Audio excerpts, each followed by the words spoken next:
Prices are about to go up on essential household products, from Charmin toilet paper to Tide.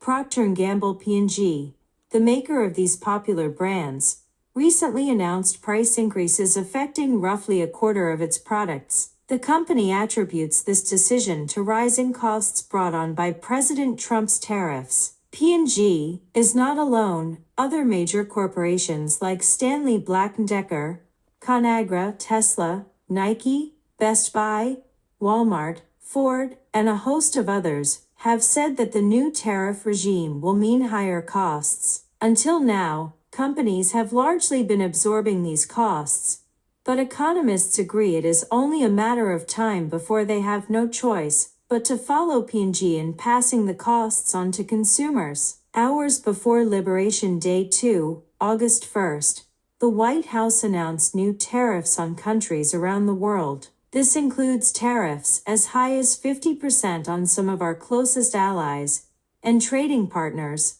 all but ensuring that Americans will see higher costs going forward. The language commonly used to discuss tariffs implies that the cost will be borne by foreign nations, but that is not the case. For instance, a letter from President Trump to the President of Korea reads, "Starting on August 1st, 2025, we will charge Korea a tariff of only 25% on any and all Korean products sent into the United States. But tariffs are not taxes on Korea or any other foreign nation. They are taxes paid on goods imported to the U.S. from those countries. The costs of these taxes are passed down from the importers to the wholesalers and retailers and ultimately, the American consumer." Former U.S. Trade Representative Ron Kirk clarified this recently on Bloomberg, explaining to hosts Kaylee Leans and Joe Matthew that tariffs fall squarely on U.S. businesses, large and small, and, ultimately, ordinary American households. To illustrate this, consider how tariffs typically impact prices. Economic analyst Steve Ratner offers a rough yet helpful framework.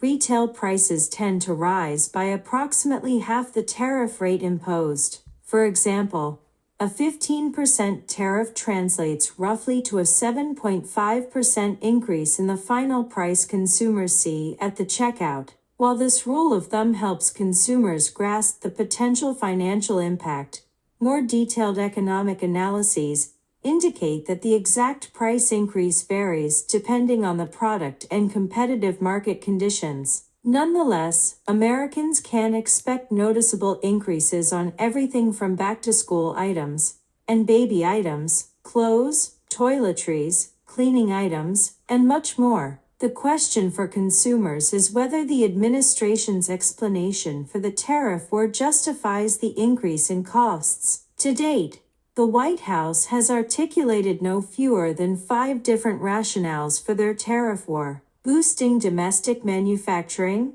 reshoring, enhancing national and economic security, combating fentanyl trafficking, generating revenue, and reducing the trade deficit. While addressing unfair trade practices, the administration's shifting explanations have left the public and courts questioning their validity. This week, a federal appeals court in Washington, D.C., heard oral arguments addressing Trump's rationale of reducing the nation's trade deficit. Already, 2 lower courts have rejected the president's invocation of the International Emergency Economic Powers Act, IEEPA, reasoning that a long-standing trade deficit, existing consistently over 5 decades, does not constitute an urgent national emergency. This highlights the weak legal basis underpinning this rationale, raising deeper questions. Even if a persistent trade deficit were deemed an emergency, how does this justify tariffs against nations that don't substantially contribute to that deficit? More recently, a 6th novel rationale for tariffs has emerged, one significantly more troubling: using tariffs explicitly to influence or retaliate against other countries' internal political decisions. On July 30th, Trump imposed a punitive 50% tariff on Brazilian imports, explicitly in response to Brazil's prosecution of Jair Bolsonaro, the right-wing former president of the nation, and a close political ally of Trump.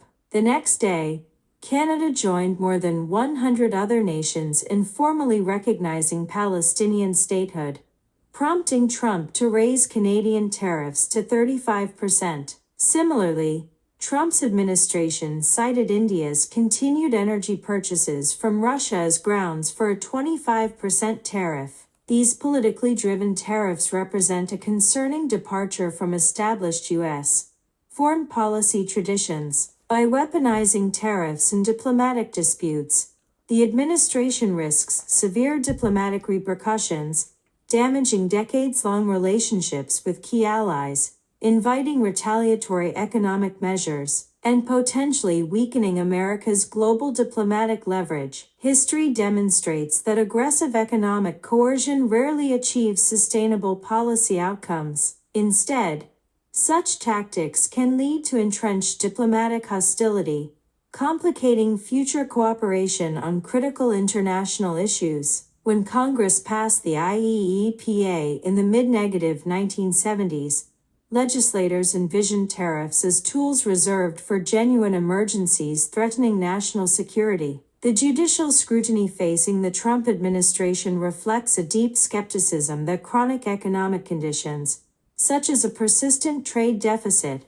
represent genuine national crises, warranting extraordinary executive powers. It may take months or even years before the Supreme Court issues a ruling on this. Meanwhile, ordinary Americans face immediate, tangible consequences at the checkout line. As they do, the question of whether the pain is worth it can only be answered based on the reasons the White House has given for their unprecedented tariff war. To date, the explanations have been shifting, at least 6 in total, everything from reducing fentanyl to addressing the trade deficit, conflicting if the goal is to reshore that directly conflicts with revenue raising, troubling retaliation for the internal policies and decisions of another country that the president finds objectionable, legally questionable. Does a trade deficit going back to the 1970s constitute an emergency?